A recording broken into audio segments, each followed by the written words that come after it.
दिल्ली में चुनावी संग्राम शुरू हो चुका है और बीजेपी की तरफ से एक बयान आया है जिसके बाद लगातार कांग्रेस के नेता उसका विरोध कर रहे हैं। दरअसल कालका जी से जो बीजेपी के प्रत्याशी हैं रमेश बिदोड़ी, उन्होंने प्रियंका गांधी को लेकर एक विवादित बयान दिया है। मेरे साथ बात करने के लिए कांग्रेस के प्रदेश अध्यक्ष अजय राय जी हैं। अजय राय जी, आपने रमेश बिदोड़ी का बयान सुना होगा। उन्होंने कहा कि प्रियंका गांधी की गाल की तरह सड़क बना देंगे, तो इस बयान का काफ़ी विरोध हो रहा है। नहीं, देखिए, रमेश बिदूड़ी ने ये केवल आदरणीय प्रियंका गांधी जी का अपमान नहीं किया, ये पूरे महिलाओं का अपमान है। ये देश की महिलाओं का अपमान है, जो महिलाएं समाज के लिए काम कर रही हैं, पार्लियामेंट मेंबर हैं, और जहाँ भी अत्याचार अन्याय हुआ है महिलाओं की आवाज़, जहाँ भी उत्तर प्रदेश के अंदर भी आप देख सकते हैं, चाहे उन्नाव हो, हाथरस हो, पूरे प्रदेश के अंदर प्रियंका जी ने काम किया और महिलाओं का सम्मान दिलाया।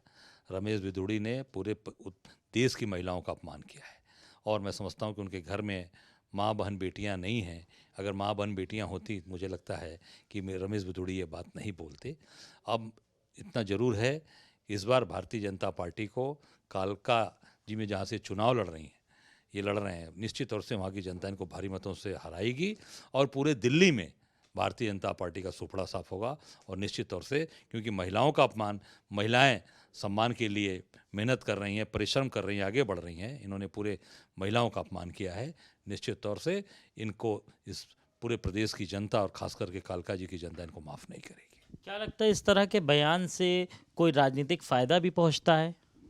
नहीं, ये देखिए, ये मैं कहूँ कि ये भाजपा के ज़्यादातर नेताओं के अंदर ये इस तरीके की बड़बोलेपन की आदत है, और न ये महिलाओं का सम्मान करते हैं, न अम्बेडकर जी का सम्मान करते हैं, न दलितों का सम्मान करते हैं, ये किसी भी महापुरुष का सम्मान नहीं करते।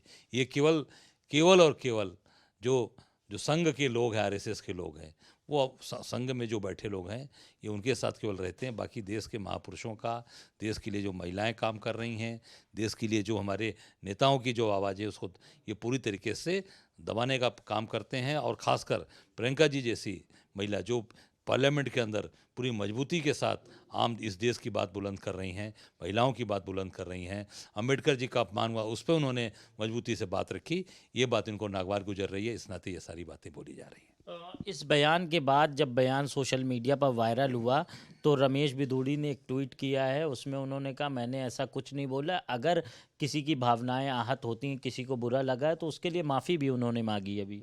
ये जानबूझकर ये भाजपा के बड़े नेता जो हैं वो बुलवाते हैं इन लोगों से, बड़े नेता जो हैं, और उनसे फिर माफ़ी मंगवाते हैं, और पूरी तरीके से ये महिलाओं का अपमान किया है। कितना भी माफ़ी मांग लें, कुछ कर लें, पूरे देश की महिला और ख़ास करके दिल्ली के लोग, और जो दिल्ली के कालका जी के लोग जहाँ ये चुनाव लड़ रहे हैं, निश्चित तौर से इनको जनता वहाँ की जमानत जब्त कराएगी।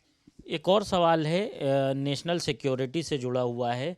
चाइना ने घुसपैठ की है इंडिया में। अभी जो विदेश मंत्रालय के प्रवक्ता हैं, उनका भी बयान आया है कि हम विरोध करेंगे। तो इसको किस तरह देखते हैं आप?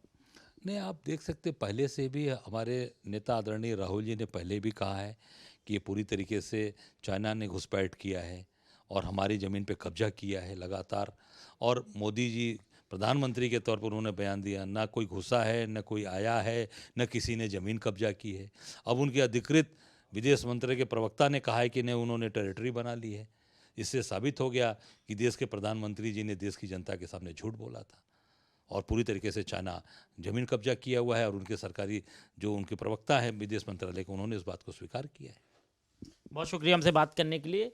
कांग्रेस प्रदेश अध्यक्ष अजय राय थे, जिनका कहना है जो रमेश बिदोड़ी हैं, उन्होंने जो बयान दिया है, इसी तरह से बीजेपी के नेता हमेशा बयान देते हैं और आरएसएस बीजेपी की यही मानसिकता है। कैमरा पर्सन मेहंदी हसन के साथ कफीलुर रहमान, भारत समाचार, लखनऊ।